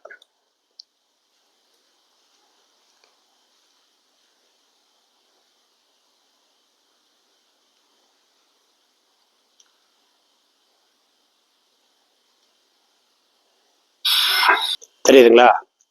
மரம் கரெக்டாக வருது. மரத்தை வெட்டிட்டு கட்டலாம், பட் வெட்டுறதுக்கு மனசு கேட்கல. அதை விட்டுட்டு இந்த மாதிரி ப்ரொவிஷன் கொடுத்து கட்டணும். அது என்னன்னா என்னாச்சு அப்படின்னா, அப்புறம் டிசைன் பார்க்குறப்ப ரொம்ப நல்லா இருந்தது. ஒரு 17 படியில் 8 படி இப்படி வருது, பாக்கி 9 படி வந்து இப்போ 26 அடி அகலத்துக்கு வருது. ஜாயின்ட் கன்ஸ்ட்ரக்ஷன் ஸ்ரீரங்கம் ஸ்ரீ மாரியப்பன் அப்பப்போ வருவார், வந்துடும். பாருங்க, அந்த மரத்தோட வேர் அப்படியே உள்ள மடிச்சு விட்டு அந்த கல் வச்சுட்டு வர்றோம் பாருங்க. அந்த வேரை வெட்டுறது கூட மனசு கேட்கல, அப்படியே தள்ளி விட்டுறோம் உள்ள.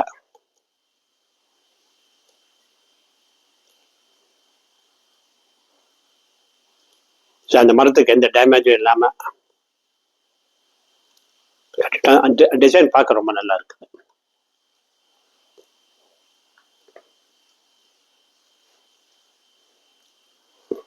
சென்ட்ரல் நீராழி மண்டபம், 4 கால் மண்டபம்.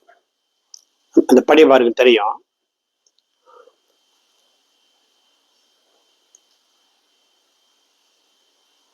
காம்பவுண்டில் இருந்து மேற்குல ஒரு 30 அடி இருக்கும், தெற்குல ஒரு 20 அடி இருக்கும்.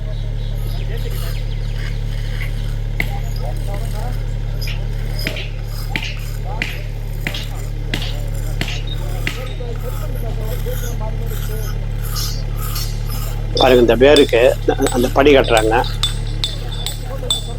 படி டிசைன் ஃபினிஷ் பண்ணதை பார்த்தா ரொம்ப அருமையாக இருந்தது. எங்களுக்கே படி இவ்வளோ அழகாக பண்ணணும் எங்களுக்கே தெரியல அந்த டைமில் கட்டுறப்ப. 2 டிவைட் பண்ணி 10 அப்புறம் படி கட்டுறாங்க.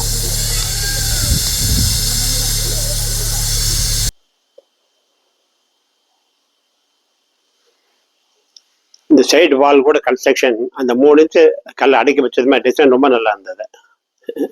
இந்த படிப்படியாக விட்டு கட்டினது.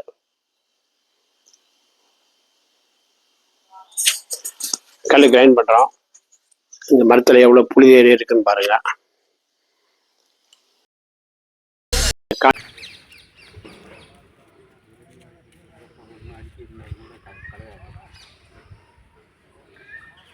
நவல்ண்ணே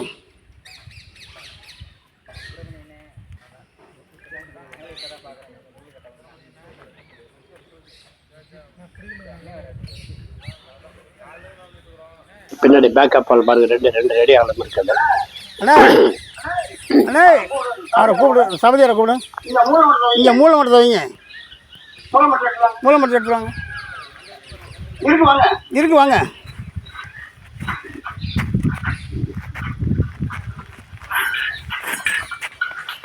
முக்கியமான இங்கே மூளை மரத்துக்கு வச்சதும் நாங்கள் கிளம்ப காமிக்க முடியும். ஸோ 90 டிகிரிஸ் கரெக்டாக இருக்கணும். கார்னர் டு கார்னர் டைமென்ஷன் கரெக்டாக இருக்கணும்.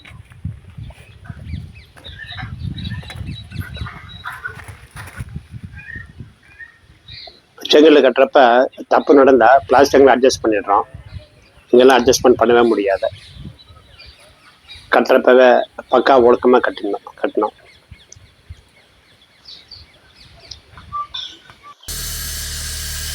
பாருங்க, படி போட்டுட்டு அந்த குளவு கல் வச்சு அது தாம்பர் போட்டு டிசைன் போடுறோம் பாருங்க.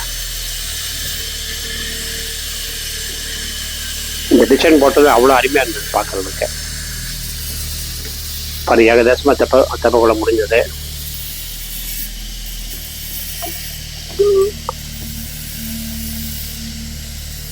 மண்டபம் வந்துட்டு இருக்கு மேலே. 6 அடி ஃபவுண்டேஷன், எல்லாமே எல்லாமே சுண்ணாம்புல தான் கட்டுறோம். சிமெண்ட்டுங்க எங்கேயுமே பயன்படுத்தலை.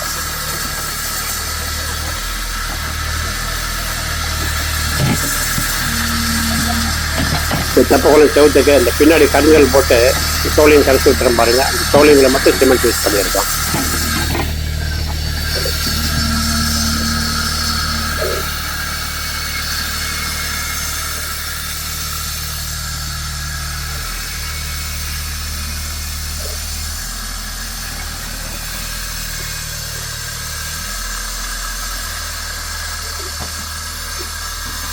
மண்ணெல்லாம் போட்டு பின்னாடி பேப்பர் எல்லாம் ஒழுங்கா அடிக்கணும்.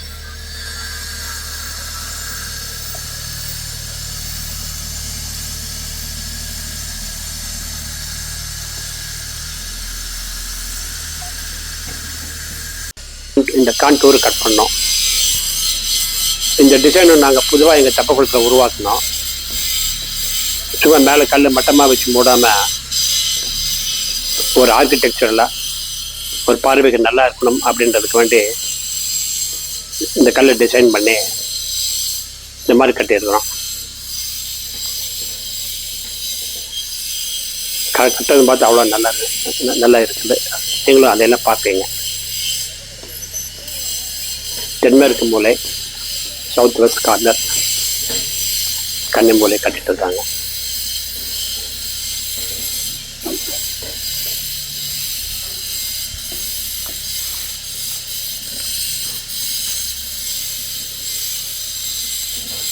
பாருங்க, பழைய கல் வச்சு சொன்ன பார்த்து கீழே இப்போ சி வரிசை போட்டிருக்காங்க. 2 வருஷம் கீழே போட்டாங்க. இப்போ 3வது வரிசை அதே நம்பர் படி கட்டிட்டு இருக்காங்க.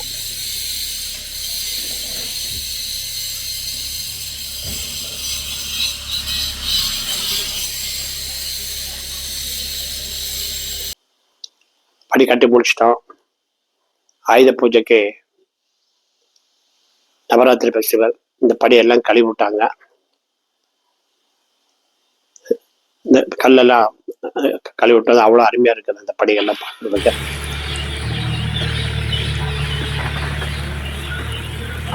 அப்போ நாங்கள் கூட சொல்லிட்டு இருந்தோம், இது வந்து தட்சிணாயனம் என்ட்ரன்ஸ், அது உத்தராயணம் என்ட்ரன்ஸ் அப்படின்ட்டு.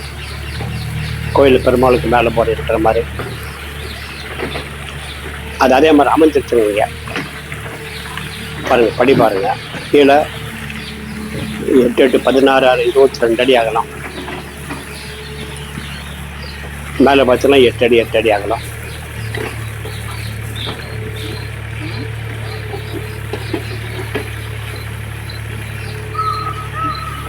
பார்க்கறதுக்கு ரொம்ப நல்லா இருந்தது.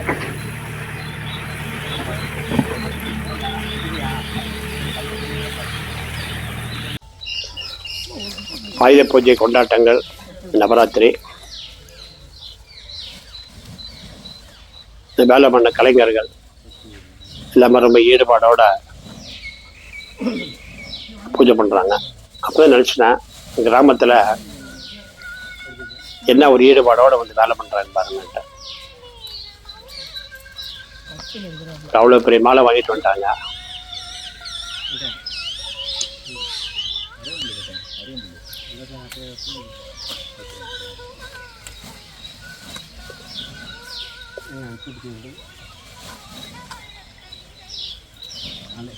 இதெல்லாம் பார்க்குறப்ப அப்படி யோசனை பண்ணுமா, அப்படி புல் அரிக்கும். இவங்க சப்போர்ட்டெல்லாம் இல்லாமல் நம்மளால கட்ட முடியுமா? எவ்வளவு வேர்வை செஞ்சு எவ்வளவு சிரமத்தோடு இந்த வேலையெல்லாம் பண்ணுறாங்க. நம்ம 10 நிமிஷம் வெயிலில் போனாலே இல்லாத நியாயமெல்லாம் பேசுகிறோம். பாதி பேர்த்து கருப்பாயிரம் ஓடும் பயம். இப்படி வெயிலில் நிற்காமையே நம்ம நிறைய பேர் டாக்டர்கிட்ட போய் இந்த வைட்டமின் டி டேப்லெட் சாப்பிட்ருக்குறோம். இந்த வைட்டமின் டி ஃப்ரீயாக கிடைக்குதுன்னா நம்ம ஆளுங்களுக்கு தெரியுதோ என்னமோ தெரியல, ஆனால் ஃபாலோ பண்ணுறதில்ல. சொன்னாலே கேட்க மாட்டாங்க, அதுவும் எங்களுக்கு தெரியும்.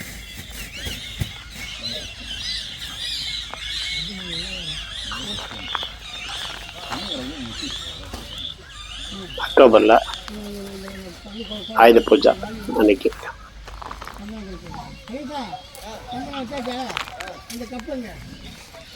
குளவுல 70% வேலை. இந்த பக்கம் பாருங்க, 10 வருஷம் முடிஞ்சிச்சு. இந்த மேலே குலவை கல் சொல்லுவான், டிசைன் பண்ணி வச்சு அதுவும் முடிஞ்சது. அப்படி என்ன அழகாக இருக்கு பாருங்க. இந்த சென்ட்ரல் இருக்கிற மரத்தை பாதுகாக்கிறதுக்கு வேண்டிதான் இவ்வளோ சிரமத்தோடு கட்டினோம்.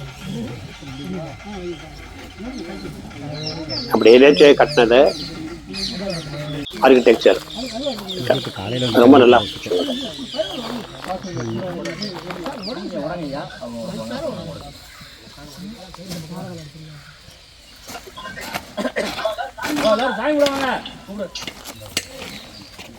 தேங்காய் வெட்டுறது பயம், கையில முட்டுக்கணும் அப்படின்ட்டு.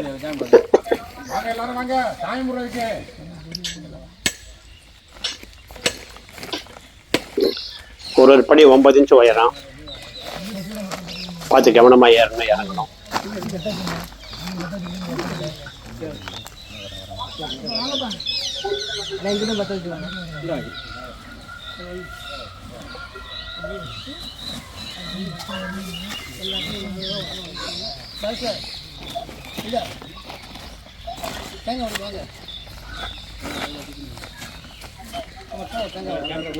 நம் டிரைவர் பாலமுருகன் தேங்காய் வெட்ட போனான்.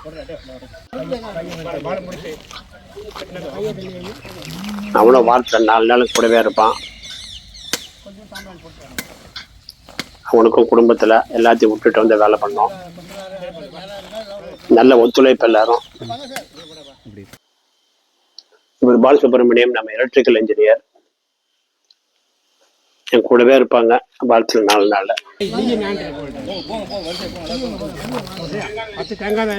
அது இல்லாமல் அங்கே இருக்கிற இந்த டீம் மெம்பர்ஸ்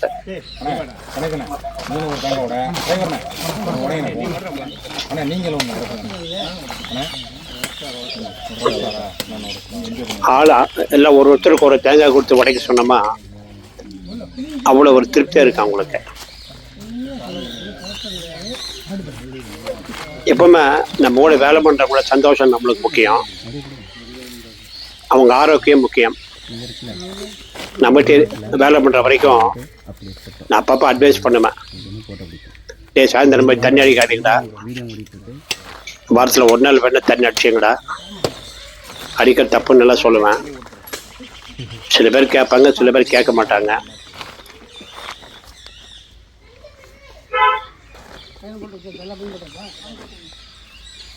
கேட்டா சார் இந்த மாதிரி டஃப்பாக வேலை பண்ணிட்டு போய் தண்ணி அடிச்சாதான் சார் தூக்கம் வருதுன்றாங்க.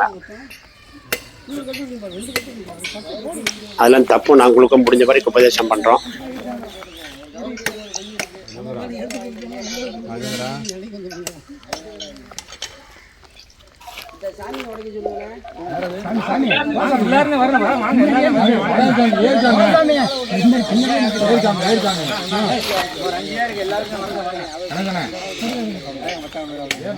அந்த மரம் மாதிரி என்ன அருமையா இருக்குன்னு பாருங்க. கடவுள இந்த மருந்தை வெட்டிண்டமா தெப்பக்குளத்தோட அழகே போயிடும்.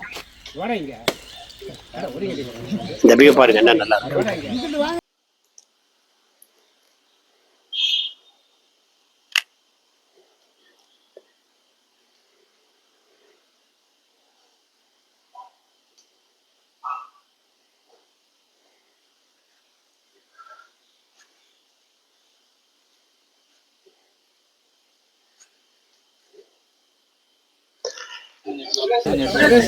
எவ்வளவு தங்க உடைச்சிருக்காங்க பாருங்க.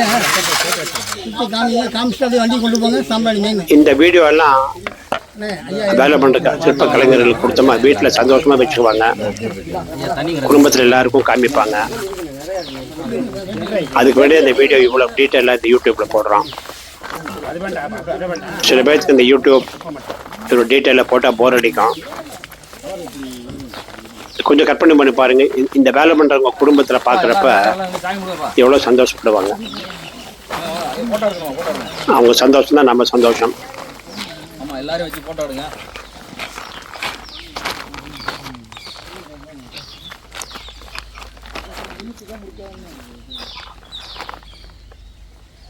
அவங்களும் பல பக்கம் வேலை பண்ணியிருப்பாங்க. இந்த மாதிரி திவ்ய தேசத்து கோயிலுக்கு காம்பவுண்டுக்குள்ள தெப்பக்குளம் கட்டுறதுன்றது ரொம்ப ரொம்ப ரேர். கடந்த 300 வருஷமா இல்லைன்னு கூட சொல்லுவேன் நான்.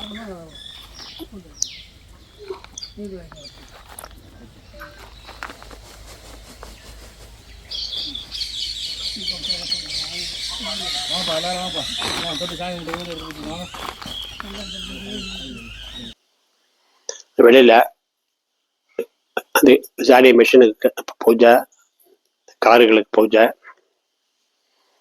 குரூப் ஃபோட்டோ, அவங்களாம் திருப்தியாக இருக்கும். என்னதான் பண்ணாலும் இந்த மாதிரி ஒரு குரூப் ஃபோட்டோ அவங்களுக்கு கலைஞர்களுக்கு கொடுத்தா ரொம்ப சந்தோஷப்படுறாங்க. இது முன்னாடி நாங்கள் பண்ணப்போ ரொம்ப பெருமைப்பட்டாங்க.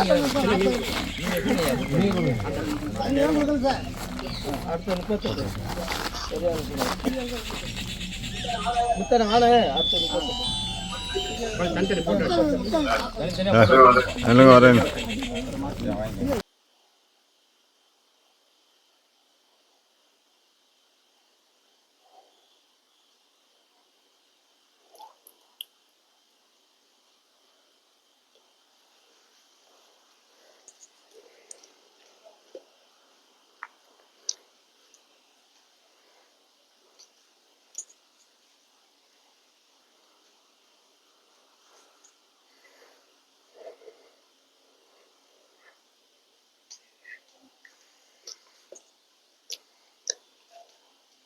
இந்த ஆயுத பூஜை செலிப்ரேஷன் ஒரு 10 நிமிஷம் வீடியோ பர்பஸாக தான் போட்டிருக்கிறோம். நான் முன்னாடி சொன்ன மாதிரி இந்த கலைஞர்கள் சந்தோஷத்துக்கு வேண்டி இந்த வீடியோ கொஞ்சம் டீட்டெயிலாகவே போட்டிருக்கிறோம். தயவுசெய்து போர் அடிக்காம பாருங்க.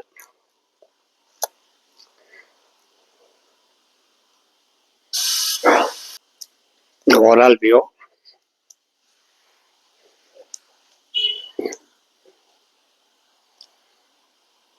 தெப்பக்குளம், 4 கால் மண்டபம், நீராழி மண்டபம்,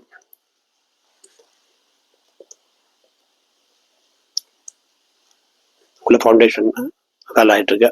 பாருங்க, படி டிசைன் பாருங்க, தெப்பக்குளம் சுவரெல்லாம் எப்படி இருக்குன்னு பாருங்க. எதிர்பார்த்ததை விட எங்களுக்கு நல்லா இருக்கு. எல்லாத்துக்குமே மனசுக்கு ரொம்ப திருப்தி. Namaskaram. I'm standing in the southwest corner of the temple.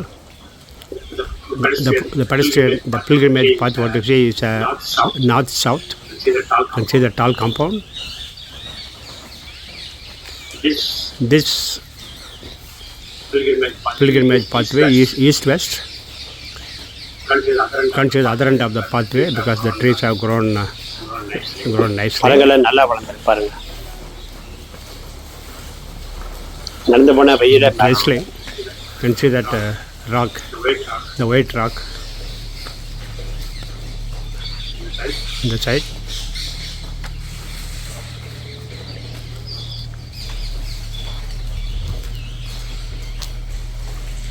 The trees have grown very nicely. சமயத்தில் பார்த்தா உள்ள பார்க்குள்ள போகிற மாதிரி இருக்கும். That sanctuary. This is the southwest corner. அவ்வளவு abandon பண்ண The ஏரியா temple. இன்னைக்கு Once it was abandoned, now it's a beautiful Pushkarni. புஷ்கர்னி சமஸ்கிருத வார்த்தை. தெப்பக்குளம், திருக்குளம், You can see தம்சகுளம். the staircase. Dakshinayana entrance and Uttarayana entrance. In the middle, the Neerali Mandapam, the 4-pillar mandapam is going to come up. Foundation work is going on right now. When this comes up, this will look really beautiful. Surrounded by the trees on all the 4 sides.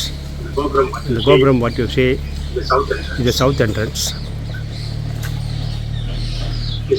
Please enjoy the video.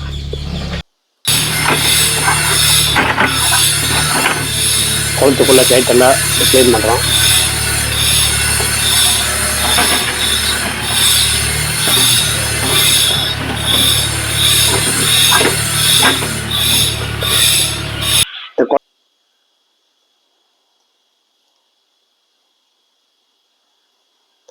படி பாருங்க, என்ன அழகா இருக்குன்னு பாருங்க.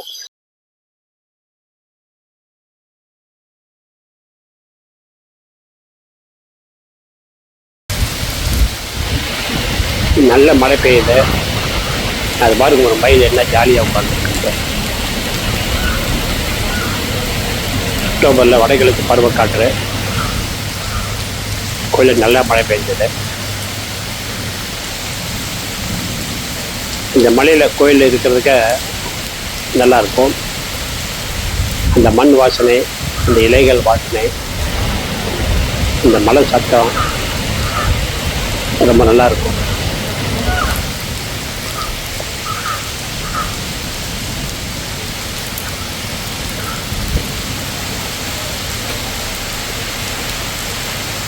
நல்ல மழை இன்னைக்கு.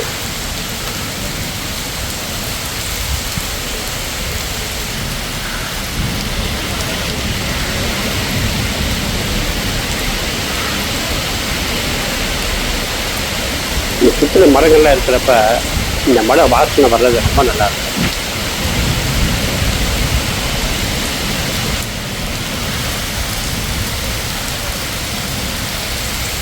எல்லாம் வெயில் இருந்தாலும் இந்த மழை பெய்யறப்ப நல்லா கூலாயிடும். இதில் குளிர் காற்று நல்லா அடிக்கும். ரொம்ப இதமாக இருக்கும்.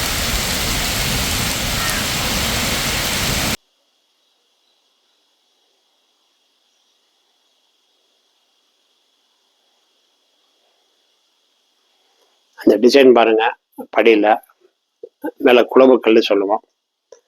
அந்த தாமரை என்ன அழகாக போட்டிருக்காங்க பாருங்க.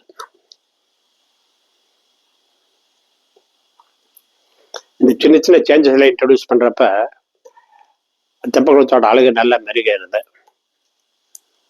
இதை பாருங்க, கல் நல்லா வரைகிறாங்க. அப்புறம் அந்த கான்டூருக்கு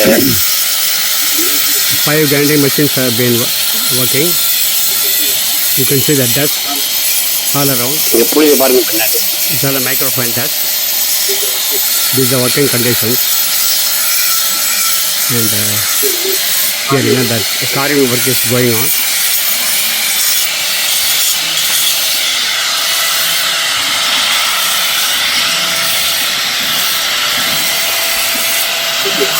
It's a skilled work.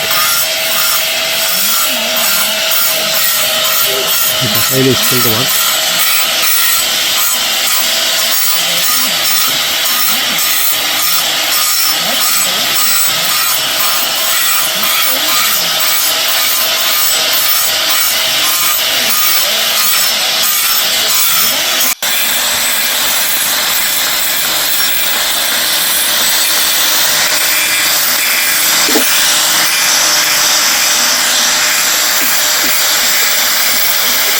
கொஞ்சம் ஏமாந்தாலும் லைன் கோணை ஆகிடும்.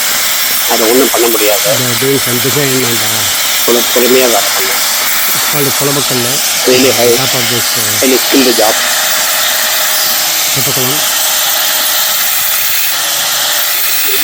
If you watch பார்த்தா தெரியும். இந்த கை நடுக்காமல் வேலை பண்ணோம். என்ன அழகாக லைன் போடுறப்ப.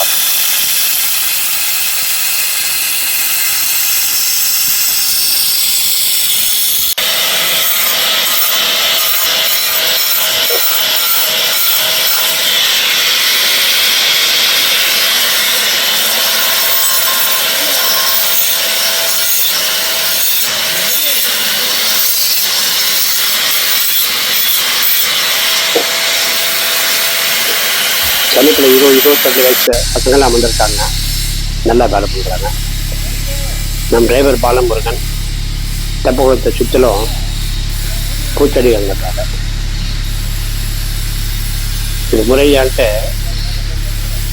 மணவாள் மாப்பிள்ளை சன்னதிக்கு முன்னாடி நட்டிருக்கிறோம். இந்த பூ மல்லிகைப்பூவை விட நல்ல மனமாக நல்ல வாசனையாக இருக்கும். கோயிலுக்கு வர நிறைய பேர் இந்த மரத்தை பார்த்து ஆச்சரியப்பட்டிருக்காங்க.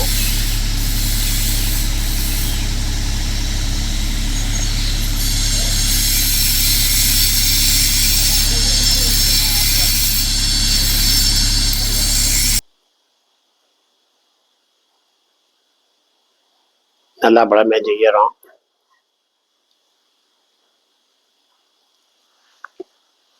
இப்படி மழை பெய்ஞ்சாச்சுன்னா எங்களுக்கே ஒரே ஆச்சரியம். அக்டோபர் நவம்பரில் பெஞ்ச மழைக்கு பாருங்க, தெப்பக்குளத்தில் தண்ணி ஆல்மோஸ்ட் ஒரு 6 அடிக்கு தண்ணி வந்துடுச்சுங்க. அந்த ஊத்து ஒரே ஆச்சரியம்.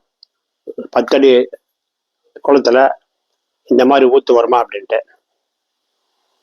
அந்த மழை பெஞ்சதுக்கு அதுக்கும் சுத்தமாக 6 அடி தண்ணி நிற்குதில்ல. ஆரம்பத்தில் நாங்களே எங்களை கேள்வி கேட்டுட்டோம், தெப்பக்குளம் கட்டுறமே மழை பெய்யுமா தண்ணி வருமா அப்படின்ட்டு. இதுக்கெல்லாம் புண்டரீகாட்சியர் ஒரே பதில் சைகையில காமிச்சிட்டாரு. தெப்பக்குளம் கட்டி முடிக்கிறதுக்கும் நல்லா மழை பெய்யறதுக்கும் ஊற்று வர்றதுக்கும் தண்ணி என்ன நல்லா நிற்குது பாருங்க. இங்க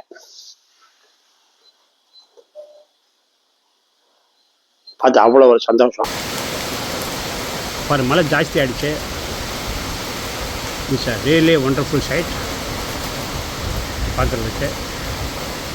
இங்கே பாருங்கள், அப்படியே இந்த தெற்கு வாசல் இங்கே பாருங்கள், பிரகாரம் கிளாஸாக இருக்குது பாருங்கள்.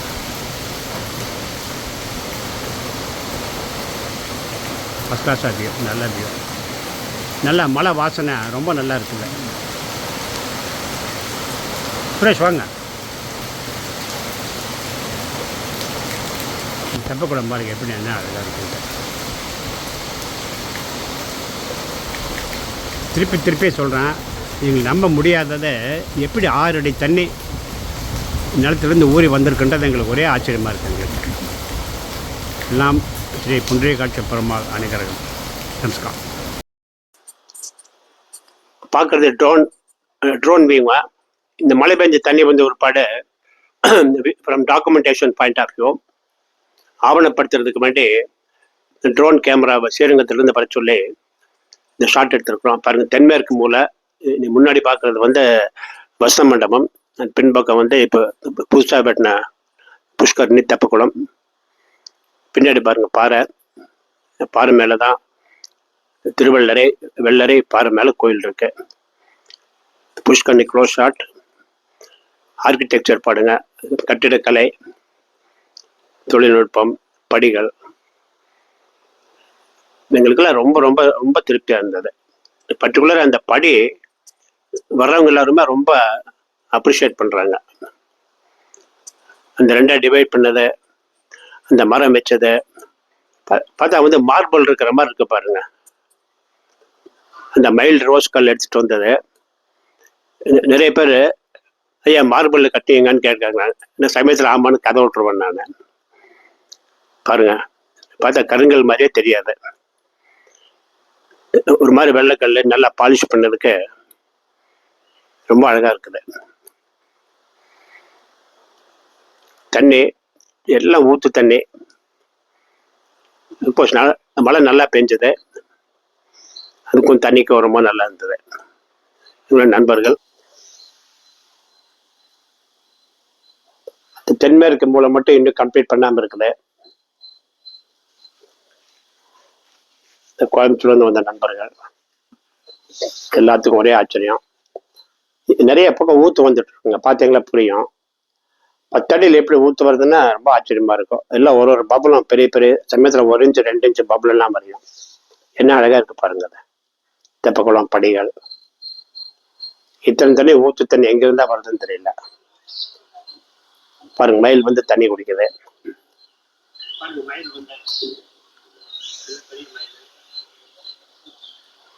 இந்த மாதிரி தண்ணி வந்ததுமே அப்பதான் ஒரு விஷுவல் திங்கிங் வருது, ஏன் தெப்ப உற்சவம் நடத்தக்கூடாது அப்படின்ட்டு. தெப்ப உற்சவம் நடத்துறது அக்டோபர் மாதம் எங்களுக்கு கொஞ்சம் கூட ஐடியா இல்லை. நாம நல்லா 6 அடி தண்ணி நிற்குது குளத்துக்குள்ள.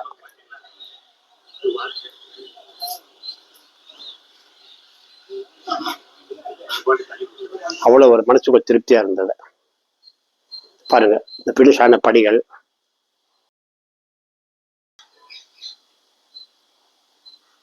நன்றி, வணக்கம்.